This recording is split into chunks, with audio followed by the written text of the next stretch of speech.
আমি আজি আপোনালোকৰ আগত ৰাইজক জনাব বিচাৰিছো যে পৃথ্বীৰাজ নাৰায়ণ দেৱ মেছে কোকৰাঝাৰ লোকসভা সমষ্টিৰ পৰা নিৰ্দলীয়ভাৱে প্ৰতিদ্বন্দ্বিতা কৰিব আৰু নিৰ্দলীয় ইণ্ডিপেণ্ডেণ্ট হিচাপে কেৱল নহয় কিন্তু নিৰ্দলীয় হোৱা স্বত্তেও মোৰ সমৰ্থনত বিভিন্ন জাতীয় সংগঠন আনকি স্বীকৃতিপত্ৰ ৰাজনৈতিক সংগঠনো থাকিব ৰেজিষ্টাৰ্ড পলিটিকেল পাৰ্টিৰ সাপোৰ্টেড ইণ্ডিপেণ্ডেণ্ট কেণ্ডিডেট হিচাপে মই নিৰ্বাচনী যুঁজত অৱতীৰ্ণ হ'ম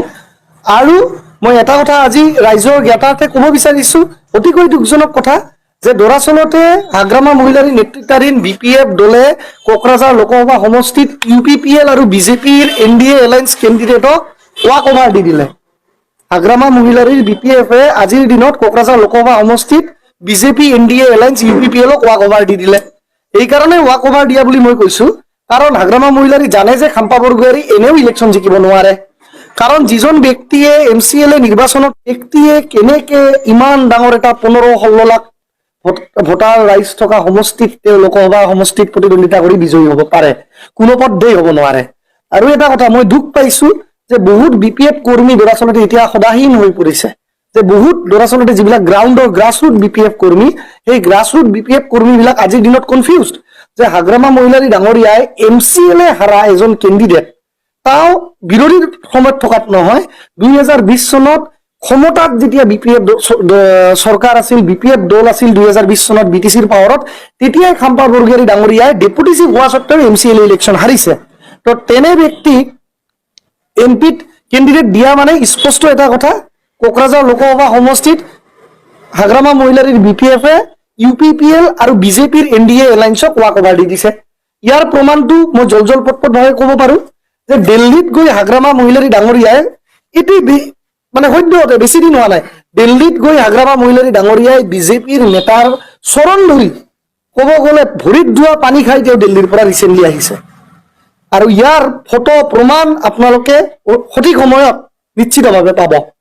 আৰু তেওঁ বিজেপিৰ নেতাৰ গৈ চৰণ ধৰিছে তাতে আমাৰ ক'বলগীয়া একো নাই যিকোনো জ্যেষ্ঠ মানুহক আমি চৰণ ধৰিব পাৰো ৰাজনৈতিক দলৰে হওক বিৰোধীৰে হওক যি নহওক কিন্তু তেওঁ যদি বিজেপিত যাবই বিচাৰিছে অপেনলি যাওক না হাগ্ৰামা মহিলাৰী ডাঙৰীয়াই যদি সঁচাকে বিজেপিত যাবই বিচাৰিছে বিজেপিৰ নেতাৰ দিল্লীত ভৰিত ধৰি তেওঁ মানে চুম্বন কৰি আহিছে সেইজন ব্যক্তি অপেনলি যাওক বিজেপিত ক'বলগীয়া একো নাই কিন্তু আজি হাগ্ৰামা মহিলাৰীয়ে এনে কেণ্ডিডেটক দিলে যিজনে বিজেপিৰ মানে আজি ক'ব গ'লে ৱাক অভাৰ দিয়াৰ নিচিনা হৈছে যে কোকৰাঝাৰ লোকসভা সমষ্টিত এইবাৰ ইউপিপিএল আৰু বিজেপিক ৱাক অভাৰ দি দিছে হাগ্ৰামা মহিলাৰীয়ে যে খাম্পা বৰগোহাঁইটো এমচিএলএ ইলেকশ্যন হাৰিছিলে গতিকে এইবাৰ এনেকুৱা এটা কেণ্ডিডেট দিও জানি বুজি যি নেকি কেণ্ডিডেট হাৰিও যায় আৰু পাব্লিকৰ আগত যাতে আমাৰ বিপিএফৰ সন্মানটো থাকে যে ৱাক অভাৰ ডাইৰেক্টলি দিয়া নাই কিন্তু অৰিজিনেলি বিপিএফ দলে এইবাৰ কোকৰাঝাৰ লোকসভা সমষ্টিত ইউপিপিএল দলক জিকিবৰ কাৰণে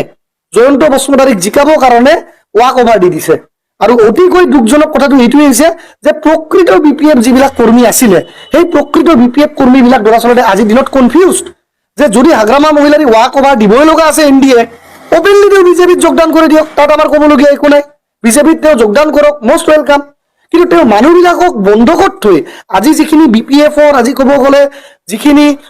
কৰ্মকৰ্তা আজি বিপিএফৰ হাজাৰ হাজাৰ যে কৰ্মকৰ্তা আছে সেই কৰ্মকৰ্তাসকলক বন্ধকত থৈ আহিছে হাগ্ৰামা মহিলাৰী ডাঙৰীয়াই স্পষ্টভাৱে কৈছো মই হাগ্ৰামা মহিলাৰী ডাঙৰীয়াই আজিৰ দিনত গ্ৰাছৰুটৰ বিপিএফৰ যিবিলাক কৰ্মকৰ্তা আছে বিপিএফৰ সদস্যসমূহ আছে সেই সদস্যসকলক বন্ধকত থৈ আহিছে দিল্লীত আৰু বন্ধকত থৈ কোকৰাঝাৰ লোকসভা সমষ্টিত তেওঁ ৱাক অভাৰ দিছে NDA alliance UPPL candidate Jayanta বসুমতাৰীক গতিকে যদি ইলেকশ্যন মানে কি ৰাইজে কাৰ পৰা কোনজন কেণ্ডিডেট চুজ কৰিব পাৰে যে কোনজন ভাল হয় যদি তেওঁ ৱাক অভাৰ দিয়ে দিছে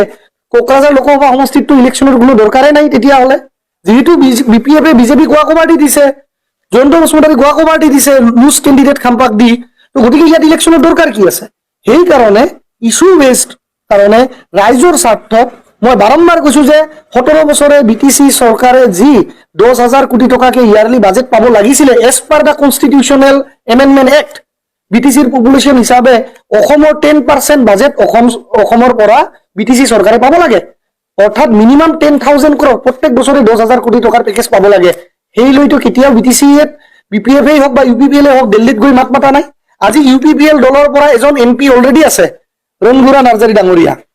নাৰ্জাৰী ডাঙৰীয়াইটো কেতিয়াও গৈ হিটো মাত মাতা নাই